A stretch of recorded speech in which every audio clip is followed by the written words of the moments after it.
Treatment, অর্থাৎ গবেষকরা জানতে পেরেছে যে ক্যান্সার সেল কিভাবে ডিভাইড করে, ভাগ করে এবং ভাগ করে ট্রিটমেন্টের মধ্যেও, যখন ট্রিটমেন্ট চলতেছে এর মধ্যেও ক্যান্সার সেল কিভাবে নিজেকে ভাগ করে।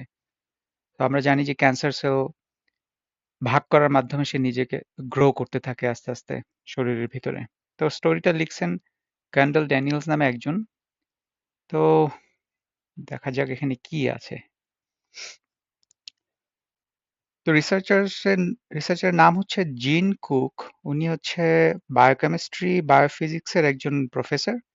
উনি বলছেন যে they have identified the cellular process that occur when you take a cancer drug meant to stop rapid growth in tumor. So ক্যান্সারের ড্রাগ দেওয়া হয় কি জন্যে? যে ক্যান্সার যখন সেলগুলো থাকে তার র্যাপিড যে গ্রোথ হয় সেটাকে থামানোর জন্যে।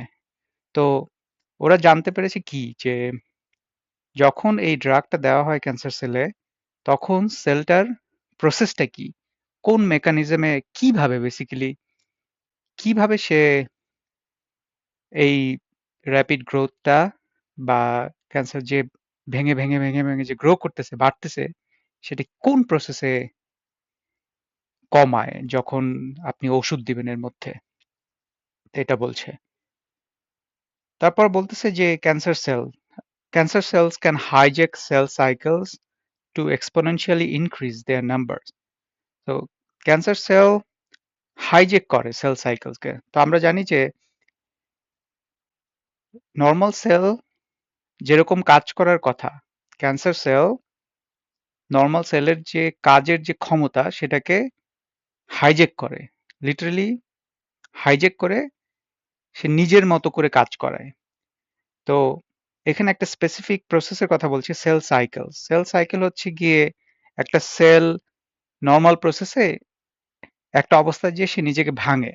তো এটা শরীর বা তার আশপাশের পরিবেশ সেটাকে কন্ট্রোল করে, নিয়ন্ত্রণ করে যে কিভাবে সেলটা ভাঙবে। এটা সেল সাইকেল একটা একটা সাইক্লিক এক অর্ডারে সে ভাঙবে এবং সেটা নিয়ন্ত্রিত হয়। তো কিন্তু ক্যান্সার সেল সেই কখন ভাঙবে সেটা সে আর সে নিজের নিয়ন্ত্রণে নিয়ে নেয় আর কি।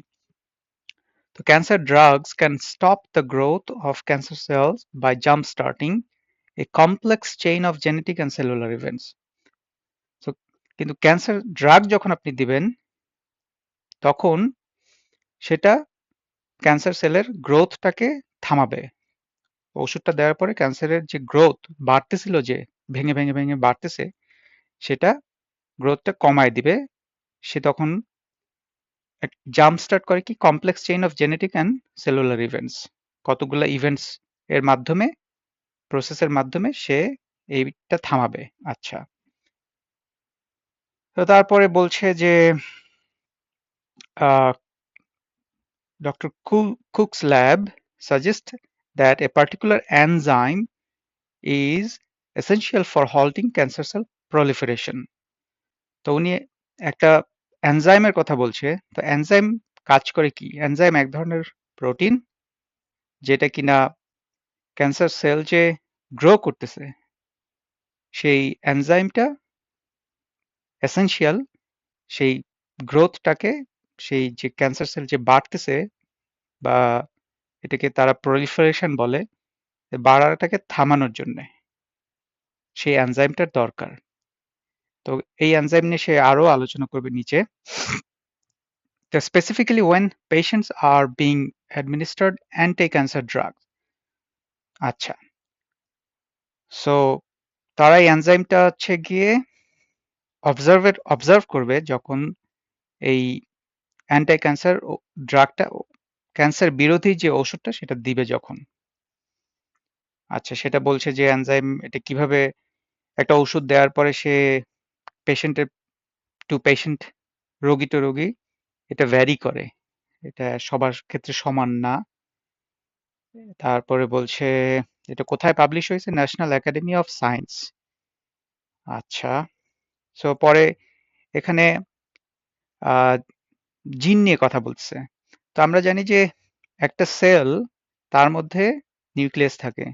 সেই নিউক্লিয়াসের মধ্যে আমার জেনেটিক কোড দেয়া থাকে, যেটাকে আমরা ডিএনএ বলতে পারি।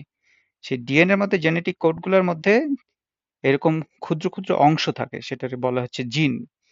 তো সেল কি কাজ করবে, সেটা কোন জিন কিভাবে এক্সপ্রেস করতেছে সেটার উপর ডিপেন্ড করে। তো তো সেল তার নিজের প্রয়োজনে কিছু জিনকে অন বা অফ করতে পারে। সেটা কিভাবে করে, সেটা কয়েকটা প্রোটিনের মাধ্যমে করে। সে তার প্রয়োজনে জিনগুলোকে অন অ্যান্ড অফ করতে পারে। তো some proteins have the job of maintaining accurate and effective cell division. তো এর মধ্যে কিছু প্রোটিন আছে যার কাজই হচ্ছে গিয়ে একটা সেল কখন ডিভাইড করবে, ভাঙবে, সেটাকে নিয়ন্ত্রণ করে। তো এখানে ওনার একটা মিউজিকের মিউজিশিয়ানের এক্সাম্পল দিছে। আমি আরেকটা জিনিস বলতে চাই যে আম, আমরা যে বাসা বাড়িতে যে পাখা থাকে, সিলিং ফ্যান বলে, সেই পাখার মধ্যে দেখবেন যে সুইচ থাকে, রেগুলেটর বলি আমরা। তো সেই সুইচ দিয়ে আমরা পাখা কত জোরে ঘুরবে না ঘুরবে সেটা নিয়ন্ত্রণ করে। তো এই প্রোটিন গুলাকে আপনি সেই রেগুলেটরের সাথে তুলনা করতে পারেন। সো এই প্রোটিন বেশি হলে ধরেন ফ্যানের স্পিড বাড়বে, সেই প্রোটিন কম হলে ফ্যানের স্পিড কমবে, এরকম আর কি। তো সেই প্রোটিন বেশি হলে কিছু জিন এক্সপ্রেস বেশি করবে, কিছু জিন এক্সপ্রেস করবে না, অফ থাকবে। তো আপনি যদি সেই প্রোটিনই যদি সরায় ফেলা যায়, তাহলে দেখা যাবে যে ফ্যানটা অনিয়ন্ত্রিতভাবে ঘুরবে। তো এখন যদি আমি প্রোটিন, যেটা কিনা সেলকে ভাগ করাকে নিয়ন্ত্রণ করে, সেই প্রোটিনটাকে যদি আমি সরাই দিই, তাহলে সেল অনিয়ন্ত্রিতভাবে ভাগ হইতে থাকবে এবং সংখ্যায় অনিয়ন্ত্রিতভাবে বাড়তে থাকবে। সো এটাই বেসিক্যালি ক্যান্সার সেলের কাজ, অনিয়ন্ত্রিতভাবে বাড়া। তো তারা এখানে ব্রেস্ট সেন্টার ব্রেস্ট ক্যান্সার নিয়ে কাজ করতেছে। তারা তাও ল্যাবের ভিতরেই বেসিক্যালি কাজ করতেছে। First treated cultured human sell, তারা মানব সেল নিয়ে কাজ করছে। একটা ড্রাগ দিছে, সেটার নাম হচ্ছে পালবোসিসলিভ। সো সেই ওষুধটা দিছে হচ্ছে গিয়ে মেটাস্টেটিক ব্রেস্ট ক্যান্সার এর টিস্যুতে, রাইট? তো মেটাস্টেটিক ব্রেস্ট ক্যান্সার ক্যান্সার হচ্ছে মেটাস্টেটিক হয়ে, মানে হচ্ছে গিয়ে অন্য জায়গায়, অন্য কোনো অর্গানে এটার উৎপত্তি হয়েছিল এই ক্যান্সারের, সেটা এসে ব্রেস্ট ক্যান্সার, ব্রেস্টে এসে এটা মেটাস্টাসাইজ হয়েছে, মানে এখান পর্যন্ত চলে আসছে অন্য জায়গা থেকে। তো সেই ধরনের একটা ডেটা নিয়ে কাজ, একটা একটা কি বলে ট্রিটমেন্ট নিয়ে কাজ করতেছে এখানে। তো তারা তারা একটা এনজাইম দেখছে, যে সেটার নাম হচ্ছে গিয়ে APC/C। তো এই এনজাইমটা দেখছে যে এই এনজাইমটা এনজাইমটাকে আপনি প্রোটিনে বলতে পারেন। তো সেই এনজাইমটাকে দেখছে যে এনজাইমটা খুবই ইম্পর্টেন্ট। কিসের জন্য? বিকজ এই এনজাইমটা normally targets proteins for degradation to regulate the cell cycle. So এই এনজাইমটা আপনার যে সেল সাইকেল যে রেগুলেট করবে, ওই যে ফ্যানের যে রেগুলেটর উদাহরণটা দিলাম, সেল সাইকেল, সেইটা খারাপ হওয়ার পিছনে এই এনজাইমটার একটা সম্পর্ক পাইছে। আচ্ছা, তো এখন বলতেছে যে this finding suggests doctors could leverage APC/C level in cancerous tumors to predict how well patients may respond to এই ড্রাগটা। তো বলতেছে যে এখন ডাক্তাররা কোনো রোগী যে কিনা ক্যান্সারে আক্রান্ত, সেই রোগীর উপর যখন তারা এই ওষুধগুলা দেয়, ড্রাগগুলা দেয়, তখন সেই ড্রাগটা কাজ করতেছে কিনা। তো বলতেছে যে সেই কাজ করতেছে কিনা এটা আপনি এই এনজাইমটার অবস্থা দেখে জাজ করতে পারবেন, বিচার করতে পারবেন, যে যেহেতু এই এনজাইমটা সেই সেল সাইকেল ডিগ্রেডেশনের সাথে, সেল সাইকেল যে নিয়ন্ত্রণহীন হয়ে গেছে সেটার সাথে সম্পর্কিত। সো আমি APC/C এই এনজাইম দেখলেই সেটা বুঝতে পারবো যে ড্রাগটা কাজ করতেছে কিনা। আচ্ছা, তারপরে বলছে যে for example reduced APC/C activity, এই এনজাইমের অ্যাক্টিভিটি যদি কমে যায়, may indicate that a patient may have a poor reaction, মানে পেশেন্টের উপরে এই ওষুধটা ভালোভাবে কাজ করতেছে না এবং তার চান্স আছে could be an increase risk of relapse, মানে ক্যান্সারটা আবার ফিরে আসার সম্ভাবনা আছে যদি APC/C অ্যাক্টিভিটি যদি কম হয়। তারপর ওনারা বলতেছে যে কিভাবে cancerous and non-cancerous cells can escape drug-induced proliferation arrest, কিভাবে অনেকগুলা ক্যান্সার বা নন ক্যান্সারাস সেলও ইভেন এই যে ড্রাগ দেওয়ার পরে সে এটাকে কাইন্ড অফ বাইপাস করে চলে যেতে পারে ওই সেলগুলা এই ওষুধ দেওয়ার পরেও।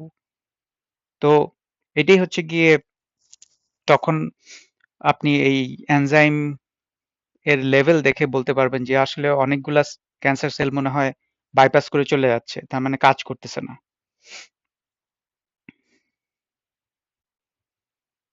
আচ্ছা, এখানে আর কিছু নাই।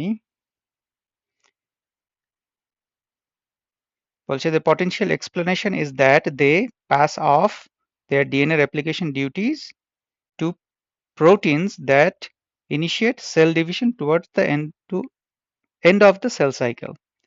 The observation suggests that cells have alternative molecular pathway that they can use to spur uncontrolled cell growth. তো যখন সে বাইপাস করে চলে যায়, এখন প্রশ্ন হচ্ছে যে আমি ওষুধ দেওয়ার পরেও ক্যান্সার সেলগুলো কিভাবে বাইপাস করে চলে গেল।